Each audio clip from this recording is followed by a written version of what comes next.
Okay, hello. So, just woke up and I'm going to be making a quick video on my budget spreadsheet that some people wanted to see. So, um, the budget spreadsheet has a few pages. This is one of them, and it's the main one that I'm going to be using. I'll go over it real quick and show you guys. Basically, this is where I interact the most with it and how it works.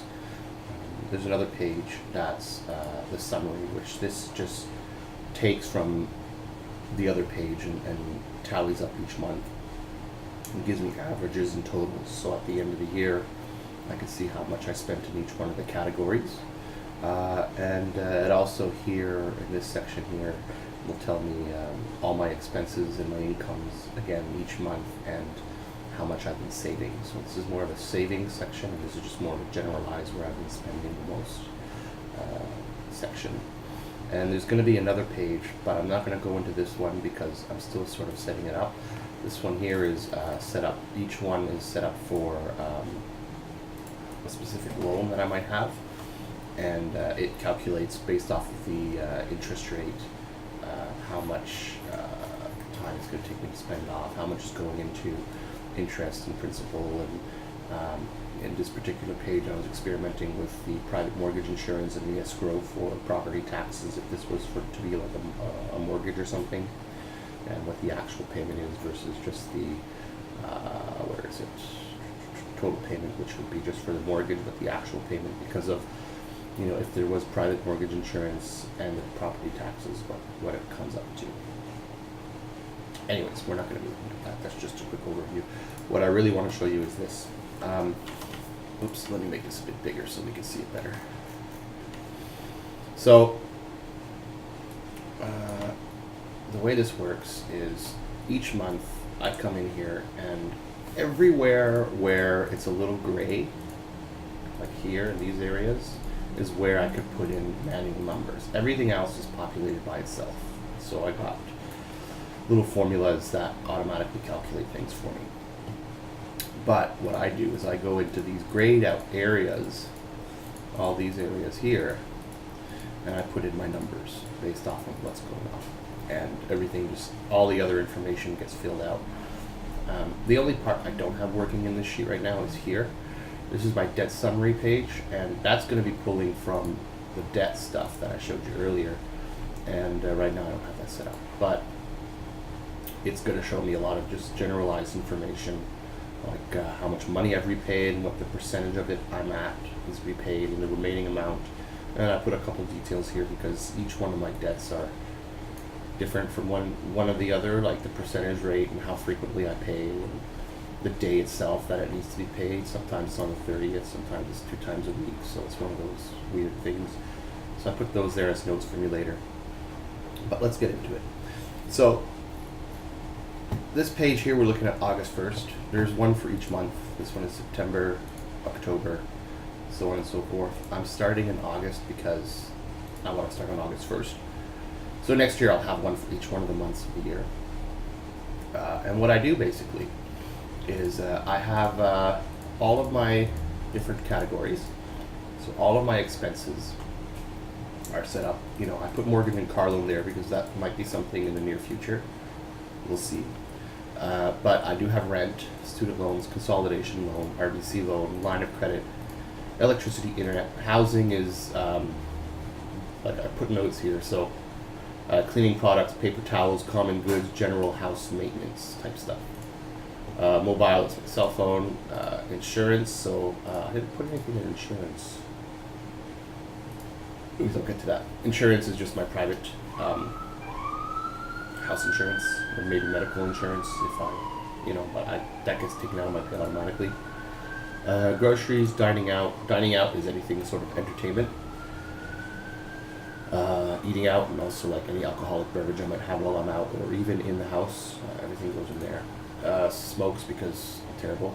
And then travel, clothing. Okay, I don't have anything in there, but it's there just in case. And other is random things like, I don't know, birthday gifts or things I forget about during the month. Not that I forget about, but that I forgot about a category for it, and really like odd expenses type stuff. Excuse me. So those are the categories.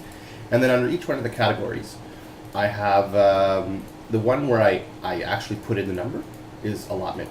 So how much am I giving myself that month to be able to spend in these categories? I have one for last month just for reference. It's all at 0 right now because there is a last month. This is my first month. Soft total, I might rename that, but it's basically how much I've spent so far in the month. And my balance left is how much I have left in that category to spend for the month. So I can quickly see, I also have color coded, I can quickly see whether I'm in the green or whether I'm in the red. And you know, if I'm starting to get, like on dining out, if right now I put $300 and I didn't spend any, so it's still at 300, but I'll be able to see, like if I have like, if I'm coming up to like $50 left in the month and I have 2 weeks left in the month, you know, I'm getting pretty low pretty quick, and that means, you know, I got to start sort of like tightening up this category. This is my worst category where I spend the most. And if I have $50 left, you know, it's more of like a, for me to be able to see like, okay, well that $50 needs to be spent a little bit more wisely, right? So I can start tightening up quicker and realizing where my money's going instead of just not paying any attention to it and just doing as I please. Let me show you how this works a little bit. After these numbers are put in, this gets updated. This section here is in white because I don't put the numbers in here. This is the total amount that I've spent so far. That's not where I'm going to put it in. I put it in down here in my comprehensive expense tracker. So what's cool about this is, let's say I go buy a $5 coffee. I put in the amount of $5. I keep all my receipts, right? Now, that just updated some stuff here. But I'll explain to you later. I could do an explanation here. So Cafe Nub is where I usually end up buying my coffee at when I walk to work. And that would go under eating out. So I have a drop down list for each line that I have here where I get to put my category, which in this case it's dining out. So if we go take a look at dining out, it updated here $5, and I have $295 left from my 300. So it calculates automatically as I fill in this, right? My rent. So rent for me costs $620, so I gotta pay my rent. You know, I put a little note rent. I'm not gonna do the dates because, you know, you get it. And I come in here and I say rent. Boom. Rent $620 was my amount that I gave myself. Total is $620. It went to 0. So I have nothing in there. But this is like a hard fixed type of bill. Whereas these ones here, like housing and groceries, dining out, you know, things like up here are a little bit more flexible. So if I go to, let's say, groceries, I don't know, just to show you how this works too. Let's say I go groceries, put my categories groceries, and just so I can show you what it looks like when I go over. I gave myself $350, so I went out and I did a $400 grocery shop. Well, I'm in the red. I'm in the red by $50. So it also shows you where things are, how things are doing, if you're over or not. At a quick glance, I can quickly see. You know, but you know, groceries are going to be more along the lines of, I don't know, a big grocery for me would be like $120. That would be a big one, very big one. So I have $230 left in the month to go groceries, and yeah, so it just, you know, and if I do another grocery one day, let's do nice round numbers here. So I do $100. I go and I did another grocery shopping. I think this is self-evident, but I do another grocery shopping of $100. $200 total here in two separate expenses. You know, groceries will still tally up $200 and tell me I have $150 left of my $350. So I could just go ahead and go wild in here, punch in everything that I spend, and I gave myself room because I didn't want to run out of room. And I could see everything on how much I spent on each one. This is a cool little section here. So this gives me roughly, you know, an overview of this whole situation here. of all this and this. This here basically tells me my total income, which is right here. So in the same way that the expense tracker works, every time I get some income, it comes into here. So this tells me my total income, how much my income was last month. But again, there's nothing because I'm only starting on August 1st. My allotment is my total amount that I've given myself in these little squares here. So I'm telling myself I'm spending $2,600 basically. My spent is how much I've spent in here. So far I've spent $825. And how much I have left in total for the entire month to spend on stuff. What I have remaining based off of this here, I still have $1,700 to spend. So that's what that is. And spent last month, again, there's nothing. So this is a very quick overview. You know, like if I go over a little bit in my groceries, let's say I put in 300 here instead, I'm over by $50 here.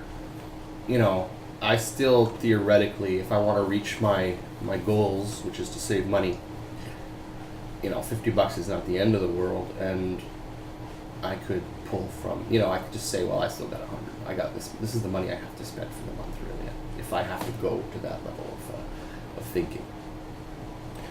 This here is at the beginning of the month. It's my accounts overview, and this is where I want to start seeing these numbers go green. So I have a checking and a saving account. At the beginning of the month start. Here what I do, it's gray, so I can punch in numbers manually here. I say I got $800 in my check.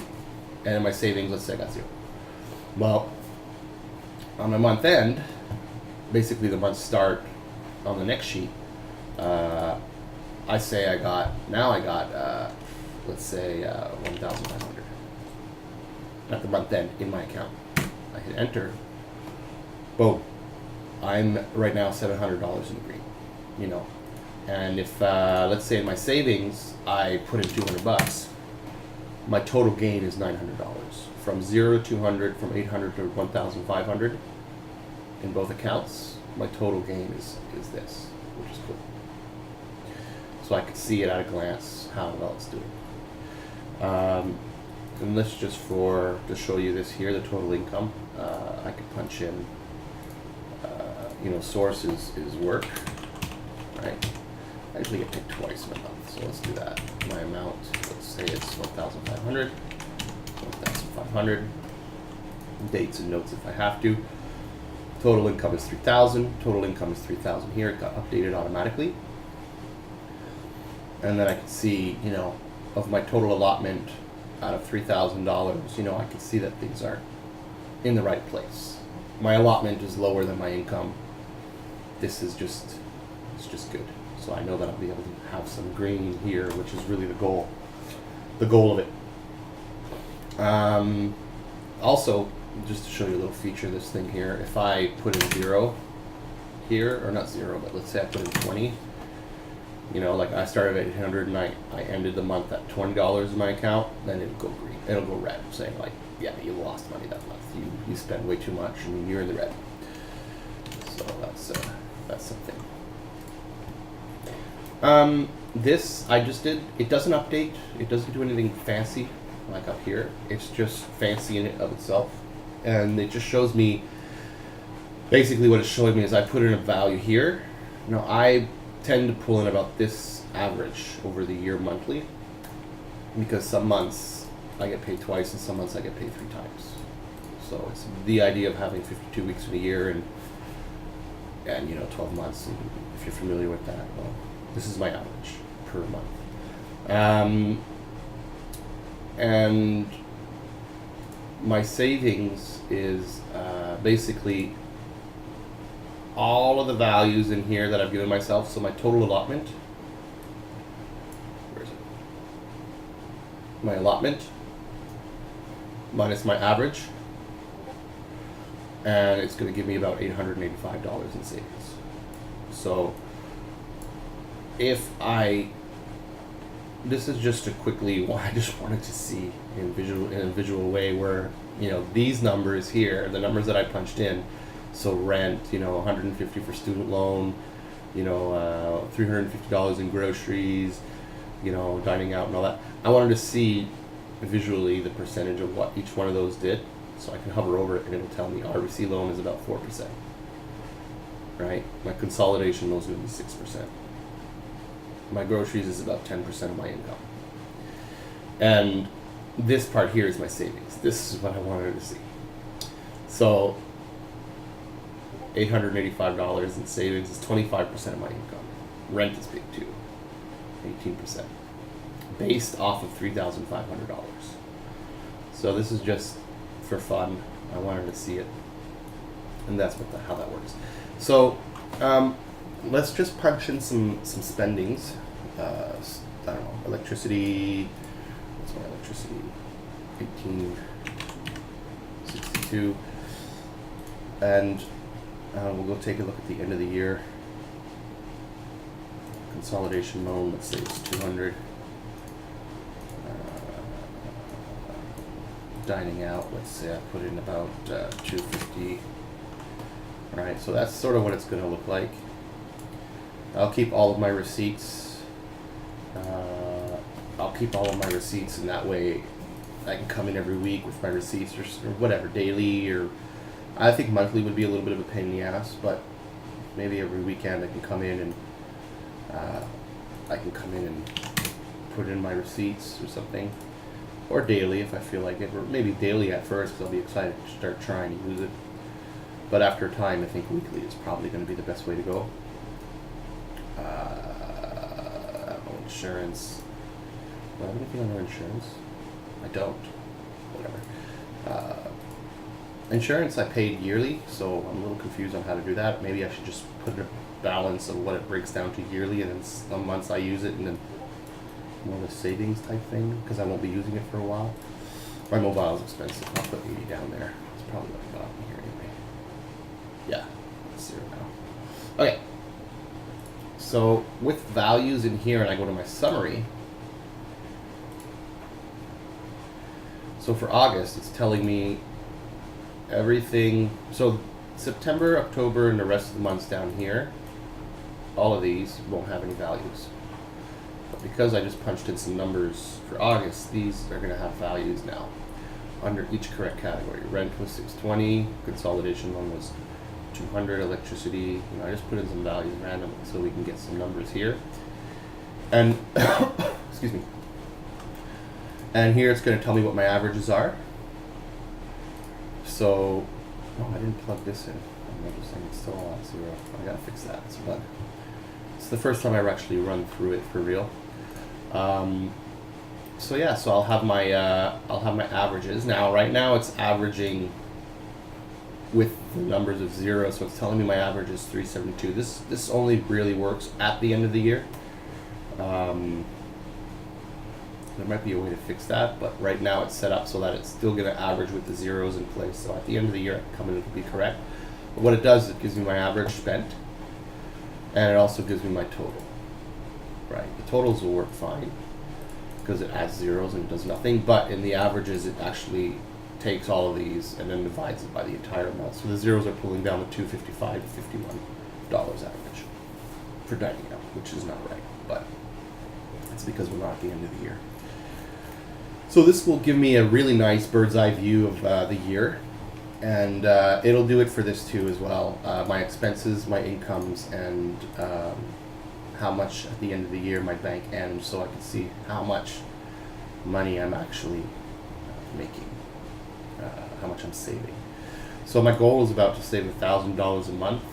This here is a pretty good estimate on what I expect to be spending roughly for each one of the categories. So this number would be kind of representative of what I should be able to start putting aside every month. $885. It's lower than I want. I'd like to have this at $1,000, but I don't expect to be spending $40 on clothes, for example. There are things here that are there because they should be. Like, in a sense, $200 in travel is pretty high. They're there because they should be, and they're at numbers that represent what I should be able to be what I should be allowed to spend. But it doesn't mean that I do that. So I'm expecting some of these to not get spent, like other 150. I've given myself the right to spend $150 in other, but I can't even think about what I'm going to be spending in other. So it's there just in case, so I can get my numbers correct and I can see my entire balance situation, but I might not be spending that at all. So if I'm not spending $150, I'm already at $1,000 here in my savings, plus whatever else I don't really spend. But then I might go over. In this example, I have $50 over. You know, it's just one of those. You know, I'll get to feel it out more as I go and as I use this, and I'll be able to tweak it and see. But you know, 1,000 is a nice amount, and I think I'm going to aim for that, about $1,000 savings. So that's my spreadsheet. I don't think I forgot anything, and yeah. So thanks for watching. Talk to you later. Bye.